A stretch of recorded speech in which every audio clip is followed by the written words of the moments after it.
चला, good morning. आपण already एक व्हिडिओ बघितलेला आहे, एक लेक्चर बघितलेलं आहे. त्या लेक्चरमध्ये एक्झॅक्टली ॲडमिशन ऑफ पार्टनर म्हणजे काय हे मी तुम्हाला ऑलरेडी एक्सप्लेन केलेलं आहे. त्यानंतर मी तुम्हाला एक व्हॉट्सअपला पण मी नोट्स मध्ये लिहायला सांगितलेली होती आणि ऑलमोस्ट सगळ्या मुलांनी ते लिहिलेलं आहे. सो आता आपल्याला त्याच्यावर जरा चर्चा करायची आहे, म्हणजे ते जे लिहिलेलं असेल ते. सो व्हिडिओ ऐकताना प्लीज जरा ती नोट्स समोर ठेवा. नोट्समध्ये लिहिलेलंच आहे तेच मी बोलणार आहे. ॲडमिशन ऑफ पार्टनर म्हणजे इथे आपण नवीन पार्टनर ॲडमिट होतो. पार्टनर म्हणजे एक पर्सन. ॲज अ पार्टनर म्हणून तो बिझनेसमध्ये ॲडमिट होतो. when the new person is admitted into the partners, it admitted in existing partnership firm. Partnership firm म्हणजे आपला पार्टनरशिपचा बिझनेस आहे आणि या बिझनेसमध्ये एक नवीन पार्टनर ॲडमिट होतो as a partner. Than such act शब्द आहे तिथे, ॲक्ट नाही आहे तिथे, ॲक्ट ACT ॲक्ट म्हणजे ते ॲडमिशन होण्याची जी प्रोसेस आहे is an act is called as admission of partner. Point number 2, new partner is admitted for additional capital and skill. म्हणजे आपला जो नवीन पार्टनर बिझनेस मध्ये ऍडमिट होतोय is admitted for what? So he is admitted for a capital and the skill. When the new person is admitted as a partner, then there are three effects on the partnership form.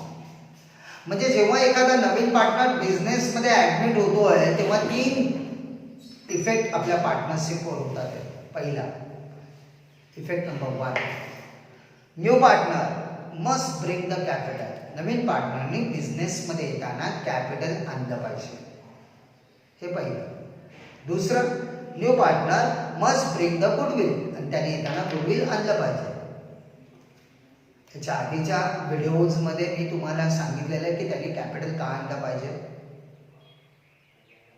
त्याने goodwill का आणलं पाहिजे, या दोन्ही गोष्टी मी तुम्हाला सांगितलेल्या आहेत. आणि new partner make the revaluation of asset and liability. आणि नवीन पार्टनरने काय केलं पाहिजे, असेट अँड लायबिलिटी रिव्हॅल्यूट केल्या पाहिजे. म्हणजे when the new partner is admitted in the business, on that day we have to make the revaluation of asset and liability of the partnership.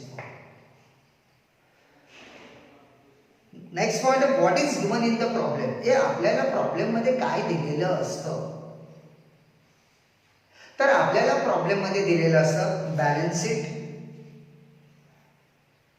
म्हणजे आपण त्याला बोलणार ओल्ड बॅलन्स शीट आणि adjustment. Same like as in dissolution also त्यांनी आपल्याला problem मध्ये काय दिलेलं होतं, तर डिसॉल्युशन मध्ये सुद्धा त्यांनी आपल्याला दिलेलं होतं बॅलन्स शीट आणि adjustment. Here also in admission त्यांनी आपल्याला प्रॉब्लेम मध्ये काय दिलेलं आहे, तर प्रॉब्लेम मध्ये दिलेले आहेत ओल्ड बॅलन्स शीट आणि ऍडजस्टमेंट. से इन डिसॉल्युशन हा कन्सेप्ट वेगळा आहे आणि ऍडमिशन हा कन्सेप्ट वेगळा आहे.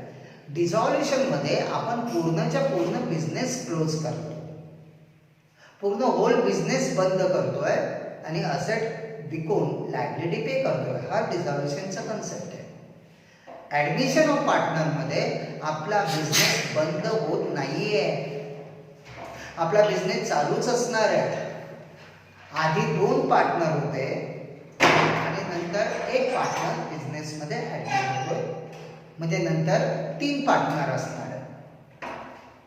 हा ऍडमिशन मधला कन्सेप्ट आहे. आणि जेव्हा एखादा नवीन पार्टनर बिझनेसमध्ये ऍडमिट होतोय तेव्हा 3 गोष्टी घडतात. पहिलं म्हणजे तो येताना कॅपिटल घेऊन येतोय, दुसरं म्हणजे तो येताना गुडविल घेऊन येतोय, आणि तिसरं पार्ट म्हणजे आपल्या असेट आणि लायबिलिटी आपण रिव्हॅल्युएशन करतोय. बस. त्यामुळे आपल्या ज्या ऍडजस्टमेंट असणार आहेत ना, ह्या ऍडजस्टमेंट ह्या 3च ऍडजस्टमेंट असणार आहेत.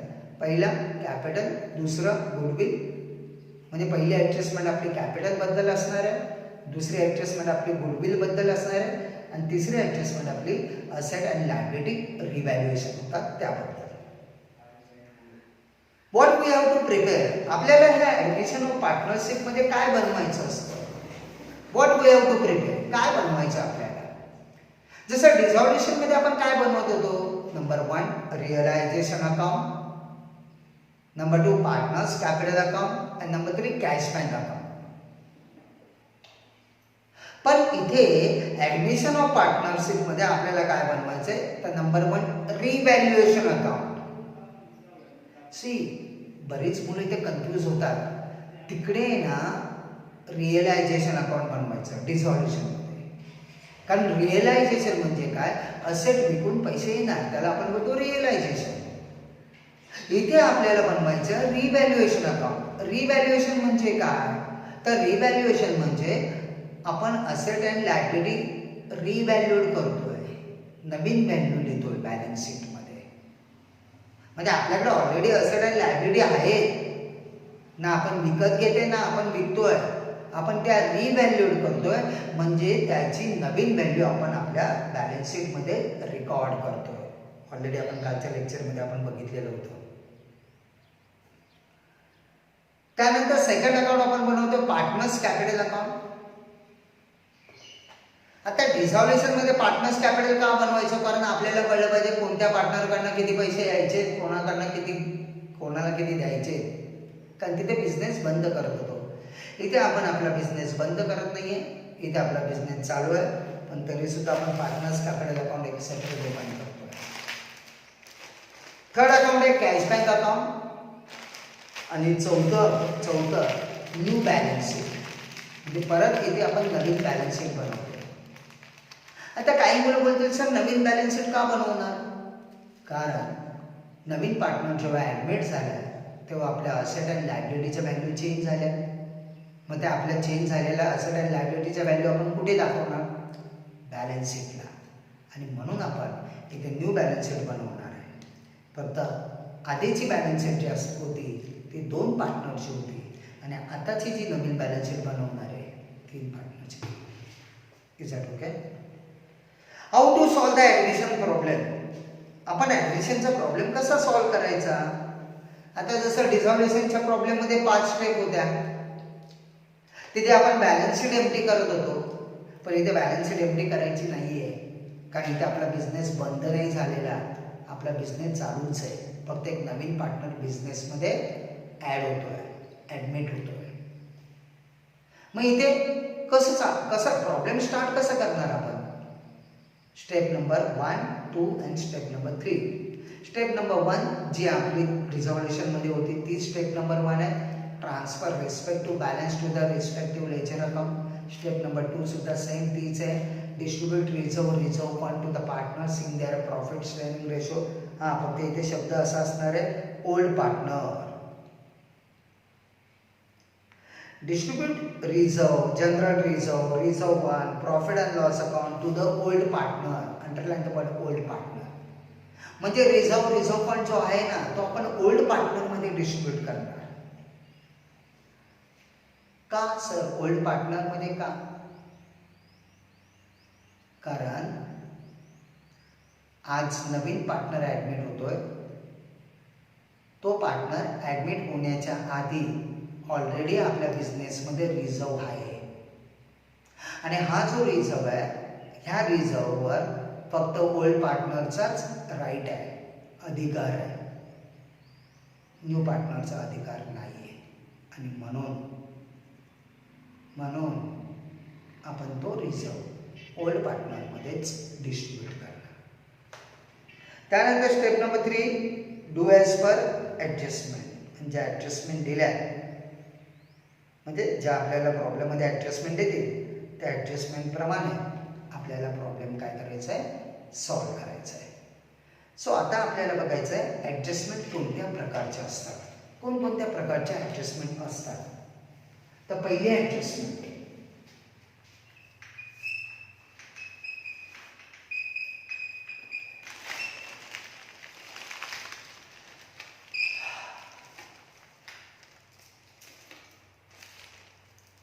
new partner must bring the capital.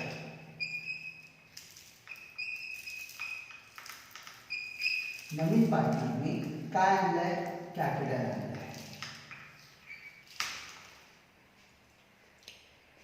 99.99% point लक्षात ठेवा इथे की जेव्हा न्यू पार्टनर बिझनेसमध्ये एंटर करतोय तेव्हा तो येताना कॅपिटल घेऊन येतोय आणि हे कॅपिटल तो कॅशमध्ये आणतोय. अनलेस आणि अनटिल द प्रॉब्लेममध्ये काही स्पेसिफाईड केलेलं असेल तर, नाहीतर इट इज अज्युम दॅट की ते कॅपिटल जे आणलंय ते कॅपिटल त्याने कॅशमध्ये आणलंय. म्हणजे त्याने कॅपिटल आणलंय.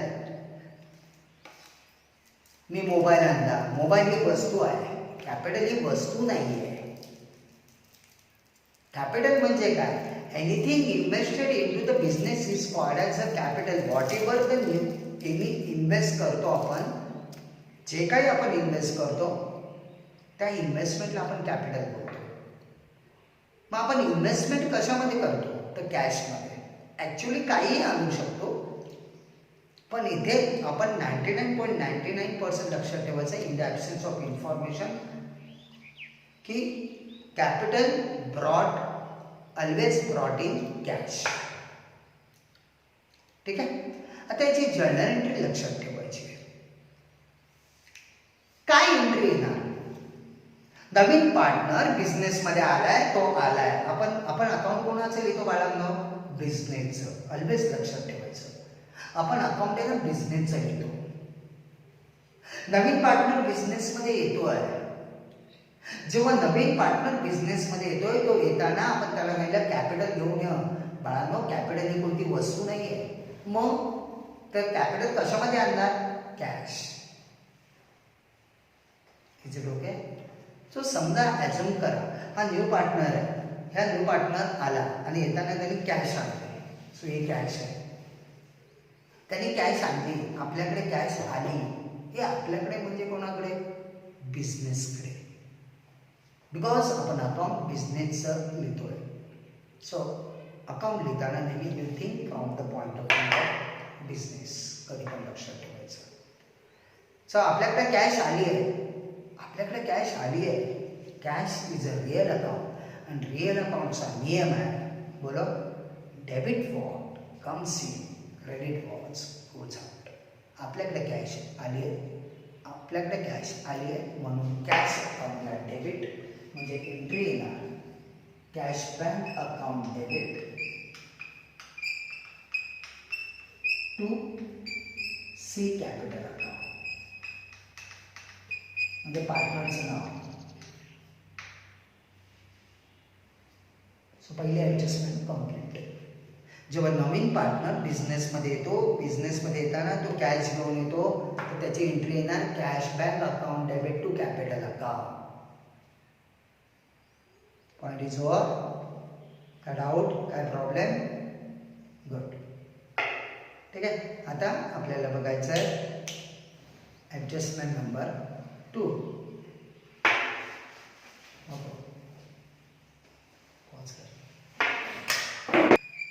Adjustment number 2. New partner must bring goodwill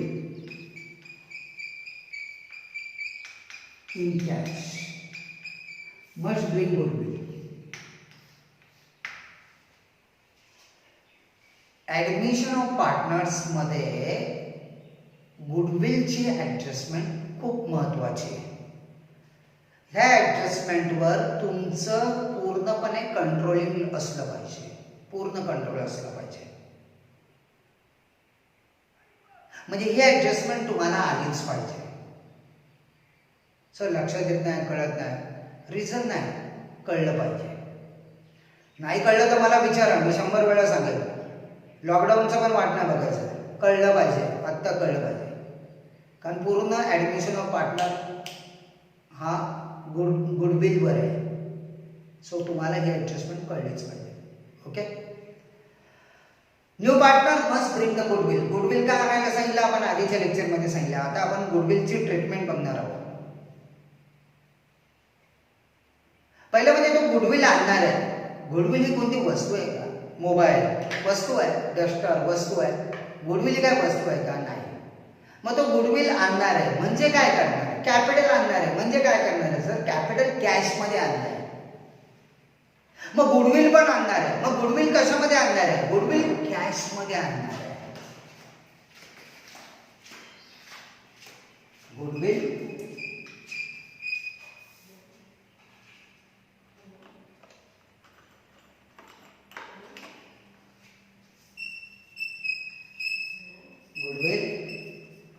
brought in cash.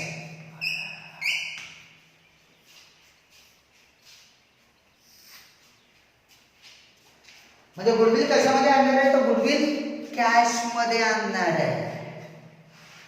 हे मला सांगा, आपण त्याला गुडविल का नाही का सांगितलंय?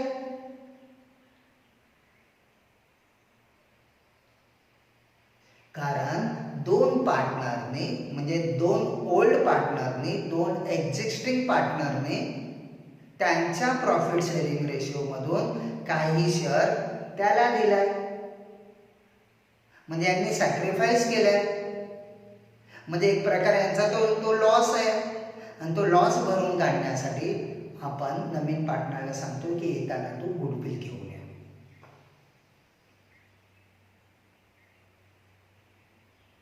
ठीक आहे. मग तो बोलला ठीक आहे. मग त्यांनी येताना गुडविल आणलं. म्हणजे goodwill brought in cash. Goodwill कशामध्ये आणलं? Goodwill brought in cash. Cash मध्ये आणलं. जेव्हा गुडविल कॅश मध्ये आणलंय तेव्हा त्याच्या दोन एंट्री आहेत. पहिली entry bringing the goodwill. Goodwill आणलेली एंट्री ब्रिंगिंग द गुडविल. काय एंट्री येणार? सर त्याने गुडविल आणलंय. काय एंट्री येणार? तर ती एंट्री येणार कॅशबॅक अकाउंट डेबिट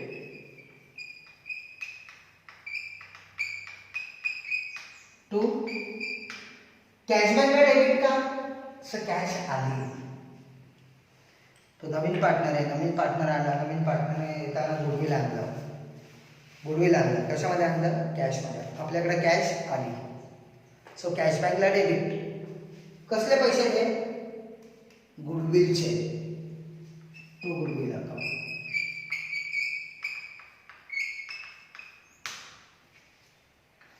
सो जेव्हा गुडविल कॅशमध्ये आणलं तेव्हा एंट्री येते cash bank account debit to goodwill account.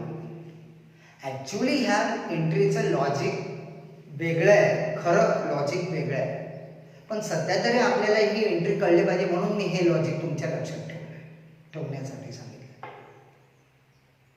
आपल्याकडे काय आलं? आपल्याकडे आलं कॅश. आपल्याकडे काय आलं? कॅश. म्हणून कॅशला डेबिट. कसले पैसे? गुडविलचे. म्हणून गुडविलला क्रेडिट. ही झाली गुडविल आणलेली एंट्री. आता हे गुडविलचे पैसे आले. कोणाकडे आले? आपल्याकडे. आपल्याकडे म्हणजे कोणाकडे? सर बिझनेसमध्ये.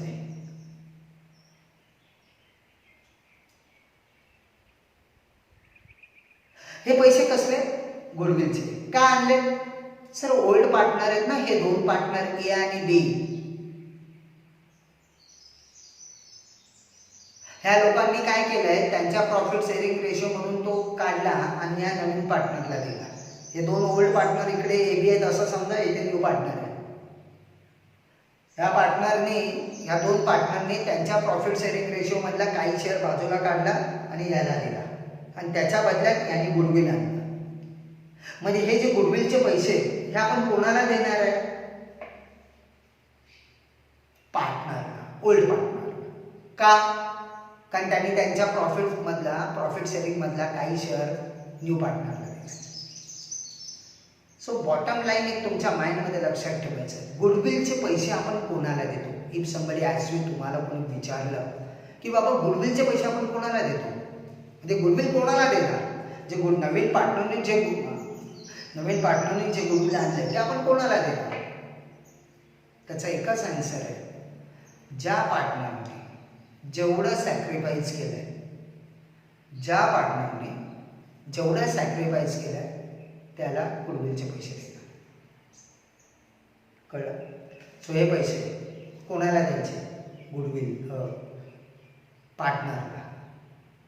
म्हणजे हे पैसे आपण काय करणार? त्या पार्टनरला डिस्ट्रीब्यूट करणार. म्हणजे दुसरी एंट्री,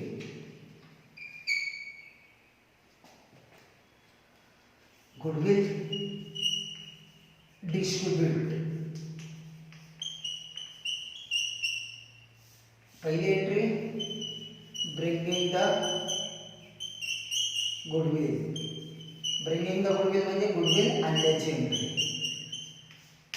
दुसरी एंट्री गुडविल डिस्ट्रीब्यूट. म्हणजे लक्षात ठेवायचं, जेव्हा कधी पण लक्षात ठेवायचं, जेव्हा गुडविल कॅशमध्ये आणेल ना, जेव्हा गुडविल कॅशमध्ये आणेल ना, तेव्हा लक्षात ठेवायचं 2 एंट्र्या मारायच्या. एक गुडविल आणल्याची एंट्री आणि गुडविल डिस्ट्रीब्यूटची एंट्री. ओके.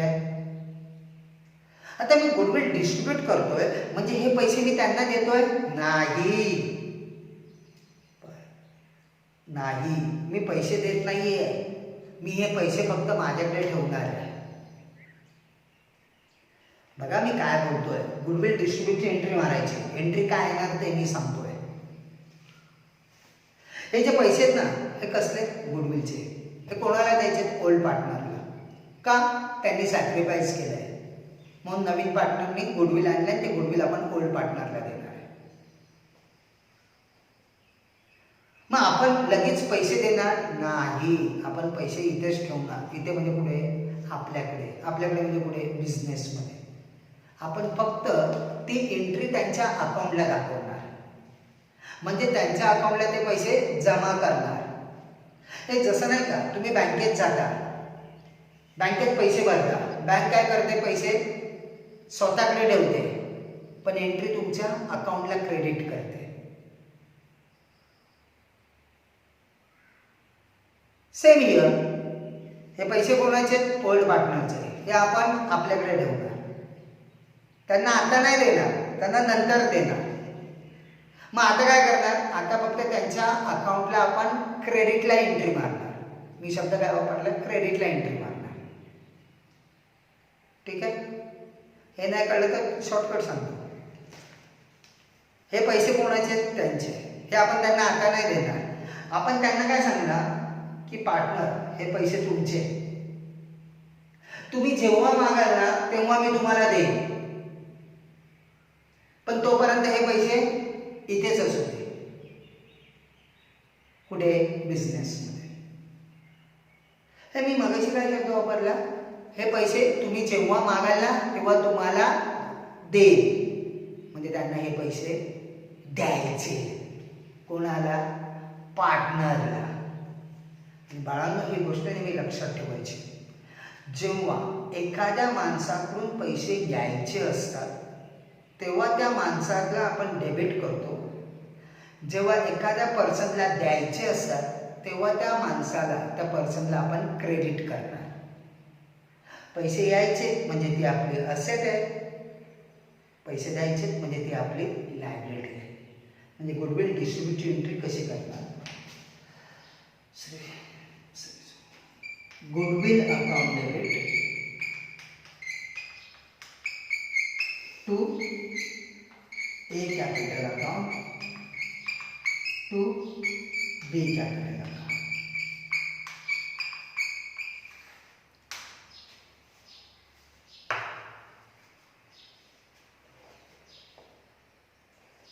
इथे गुडविलचे पैसे आलेले, इथे गुडविल क्रेडिट होतं, इथे गुडविल डेबिट.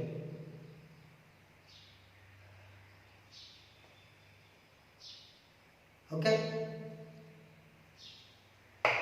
आणि इथे ए ला क्रेडिट का? ए ला पैसे द्यायचे. बी ला क्रेडिट का? बी ला पैसे द्यायचे. कसले पैसे द्यायचे? गुडविलचे. सो या 2 एंट्र्या लक्षात ठेवायच्या. जेव्हा गुडविल आपण कॅशमध्ये आणतो, पहिलं गुडविल आणल्याची एंट्री, कॅश टू गुडविल. नंतर ते गुडविल डिस्ट्रीब्यूट करणार. डिस्ट्रीब्यूट करणार म्हणजे काय करणार? त्यांच्या अकाउंटला आपण एंट्री दाखवणार.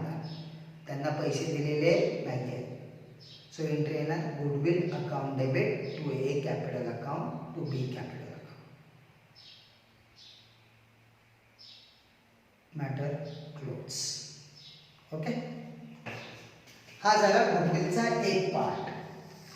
आता गुडविलचा दुसरा पार्ट बी. हा ए goodwill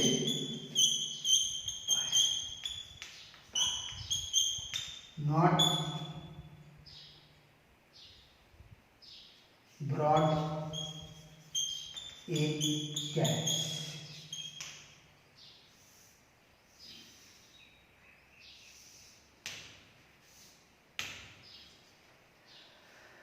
Goodwill not brought in cash म्हणजे काय? गुडविल ब्रॉट इन कॅश म्हणजे गुडविल पैशात आणलं. Goodwill not brought in cash म्हणजे काय सांगतो. स्टोरी आहे. मिस्टर सी येतोय. मिस्टर सी ला बोललो तू येतोयस ना, ये. येताना कॅपिटल घेऊन ये. तो कॅपिटल घेऊन आला. ठीक आहे, कॅपिटल आणला, त्याची एंट्री मारली. त्याला बोललो मिस्टर सी आता गुडविल पण आण. मिस्टर सी बोलला सर माझ्याकडे ना गुडविल आणायला पैसे नाहीये.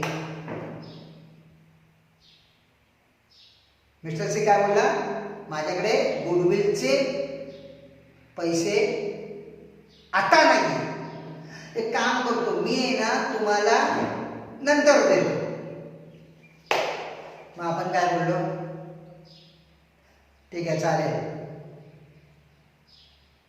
पण तुम्हाला नंतर पैसे द्या. कसले? गुडविलचे.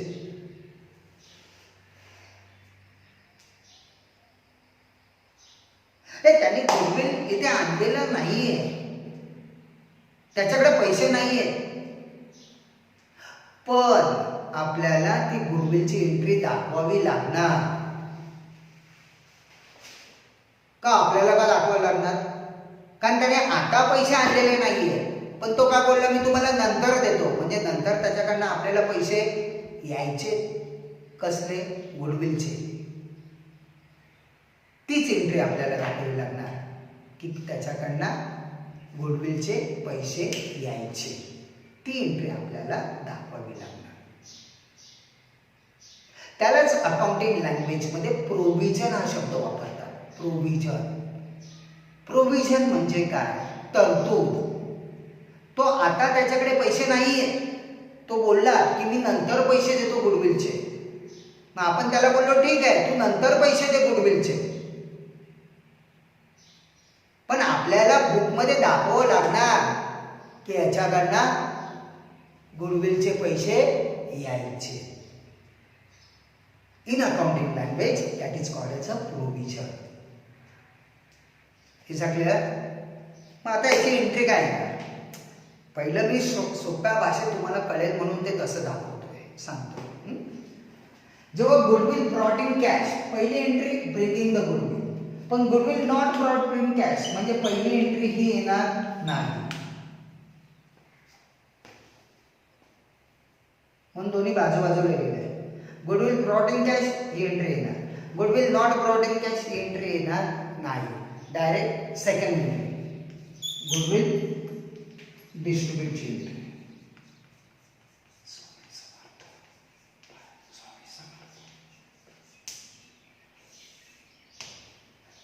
आता काही लोक बोलतील सर गुडविल कॅश मध्ये आणलेलं नाहीये, मग तुम्ही डिस्ट्रीब्यूट कसं करणार? बरोबर आहे, गुडविल कॅश मध्ये आणलेलं नाहीच आहे, पण आपल्याला डिस्ट्रीब्यूटची एंट्री मारायची आहे. कारण आपल्याला प्रोव्हिजन दाखवायची आहे, आपल्याला ती एंट्री अशी दाखवायची आहे. आता इथे त्या एंट्रीचा अर्थ थोडा चेंज येतो बाळांनो, तो लक्ष द्या. एंट्री तीच. काय एंट्री येणार? Goodwill account debit to A capital to B capital.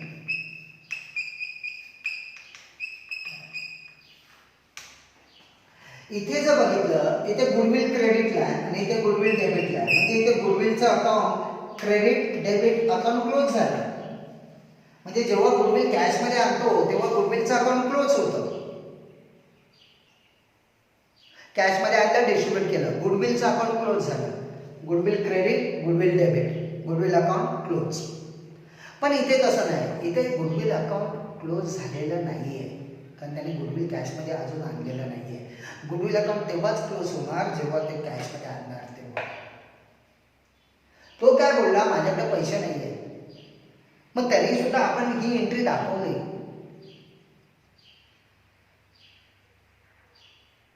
डिस्ट्रीब्यूटची entry. आता या एंट्रीचा अर्थ समजून घ्या. Here goodwill account is debited.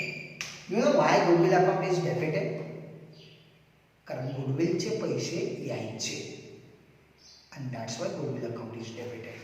And here the A capital is credited and B capital is credited. Why A capital and B capital is credited? अजून goodwill account is debited. Why goodwill account is debited? So goodwill is a asset. Assetचा balance debit असतो आणि म्हणून goodwill डेबिटला. आणि why A ला आणि B ला क्रेडिटला?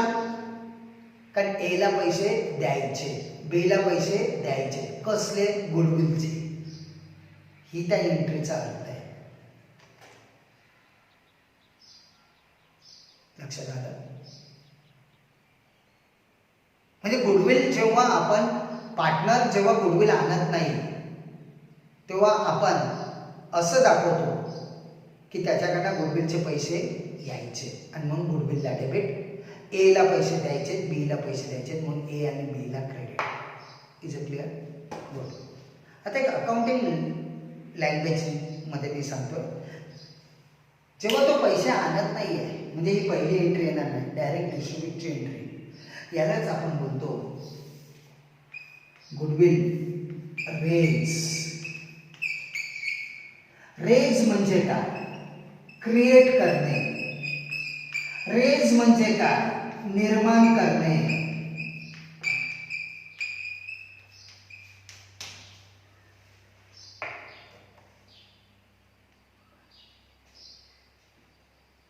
इथे गुडविल त्याने आणलेलं नाहीये म्हणून आपण गुडविल रेज केलंय, म्हणून आपण गुडविल क्रिएट केलंय, म्हणून आपण म्हणजे बिझनेस समोरून गुडविलची एंट्री मारली आहे. त्यालाच आपण बोलतो गुडविल रेज. आणि त्या एंट्रीचा अर्थ कळला? एंट्री तीच आहे. म्हणजे गुडविल डिस्ट्रीब्यूटची आणि गुडविल रेजची entry same. Goodwill account debit to A capital account to B capital account. फक्त इथे थोडंसं लॉजिक वेगळं, इथे लॉजिक वेगळं. इथे लॉजिक काय? गुडविलचे पैसे यायचे आणि ह्या दोघांना द्यायचे. Is it clear? सो जेव्हा when goodwill not brought in cash, पहिली एंट्री येणार नाही, डायरेक्ट दुसरी एंट्री गुडविल डिस्ट्रीब्यूटची एंट्री म्हणजेच गुडविल रेजची entry. Goodwill account debit to A capital आणि बी कॅपिटल. आणि अजून एक वाक्य लक्षात ठेवा, अजून एक वाक्य लक्षात ठेवायचं. काय?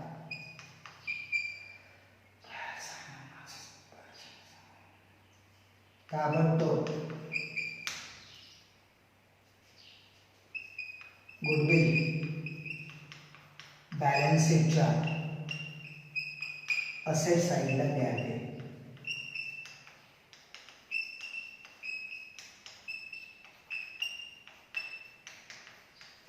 बस.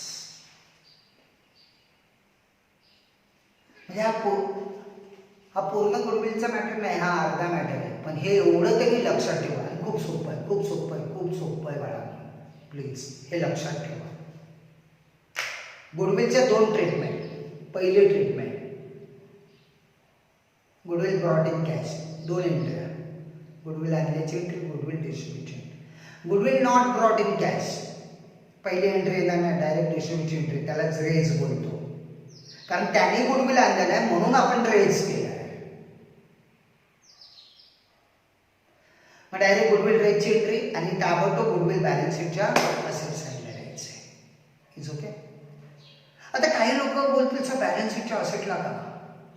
सांगतो ना. इथे गुडविल अकाउंट डेबिट आणि क्रेडिट, गुडविल अकाउंट क्लोज झालंय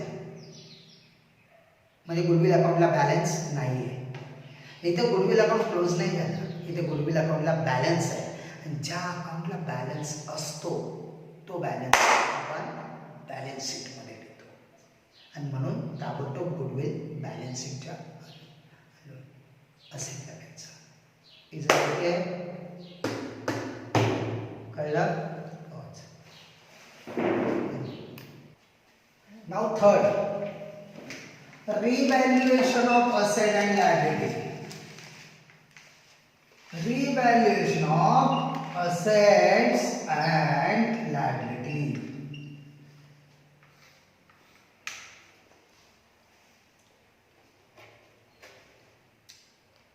याच्यावर ऍडजस्टमेंट येते. हे रिव्हॅल्युएशन ऑफ म्हणजे काय? रिव्हॅल्यू म्हणजे नवीन व्हॅल्यू, आपल्या असेटची आणि लायबिलिटीची नवीन व्हॅल्यू. म्हणजे आपल्या ओल्ड बॅलन्स शीट मध्ये असेटची व्हॅल्यू आहे, आज मार्केट मधली त्याची नवीन व्हॅल्यू आपण तिथे नवीन बॅलन्स शीट मध्ये लिहिणार. म्हणजे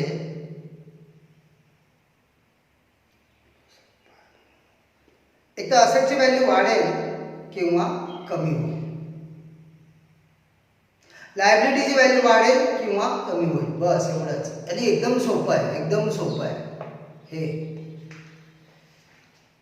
suppose if asset increase, revaluation म्हणजे एकतर असेट वाढणार किंवा कमी होणार. समजा असेटची व्हॅल्यू वाढली, हे लॉजिक लक्षात ठेवायचं. हे लॉजिक तुम्हाला फायनल अकाउंटला पण वापरायचंय किंवा बाकी कुठेही वापरायचंय, कुठेही. त्यामुळे हा लॉजिक लक्षात ठेवायचा. समजा मी एक जागा विकत घेतलेली, I purchase a land 1 लाखाला 10 years before. 10 वर्षापूर्वी मी एक जागा विकत घेतलेली 1 लाखाला. आज त्या जागेची मार्केटमध्ये व्हॅल्यू आहे 10 लाख. एक सिंपल प्रश्न तुम्हाला विचारतो, म्हणजे आपल्या असेटची व्हॅल्यू, लँड ही आपली असेट आहे, आपल्या असेटची व्हॅल्यू वाढली की कमी झाली? वाढली. जर आज ती जागा मी विकली तर मला किती मिळणार? 10 लाख. मी घेतली कितीला होती? 1 लाख, म्हणजे 9 लाखाचा माझा प्रॉफिट. सो हे लॉजिक कधी विसरायचं नाही, लक्षात ठेवा. जर असेटची व्हॅल्यू वाढली इज आवर प्रॉफिट. आणि प्रॉफिट कुठे लिहिणार? तर प्रॉफिट लिहिणार आपण रिव्हॅल्युएशन अकाउंटच्या क्रेडिट साईडला.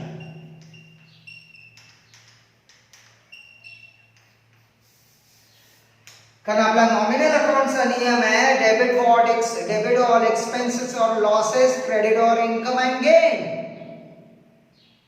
लॉस झाला तर डेबिटला लिहा, प्रॉफिट झाला तर क्रेडिटला लिहा. रिव्हॅल्युएशन अकाउंटच्या त्याच्या उलट अपोजिट, इफ असेट्स डिक्रीज, जर असेटची व्हॅल्यू कमी झाली, लॉस. लॉस आपण पुढे लिहिणार revaluation account debit side.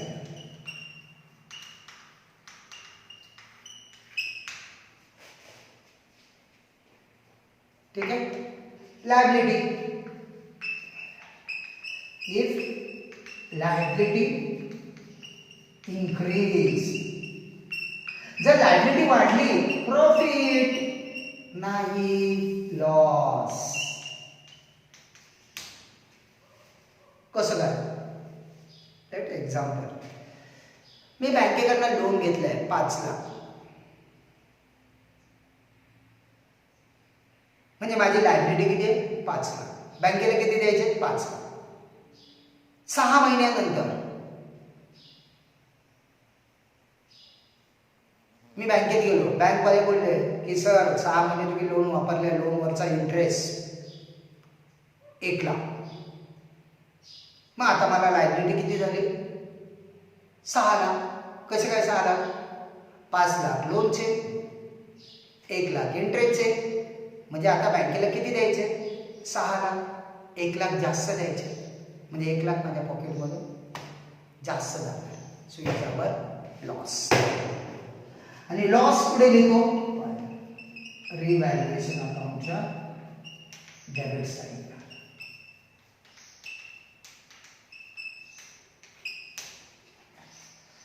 Number 4, if liability decrease, liability कमी झाली, profit revaluation account credit side.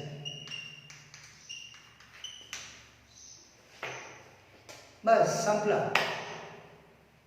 3 effect. पहिला कॅपिटल, दुसरा गुडविल, तिसरा रिव्हॅल्युएशन ऑफ असेट आहे लायबिलिटी.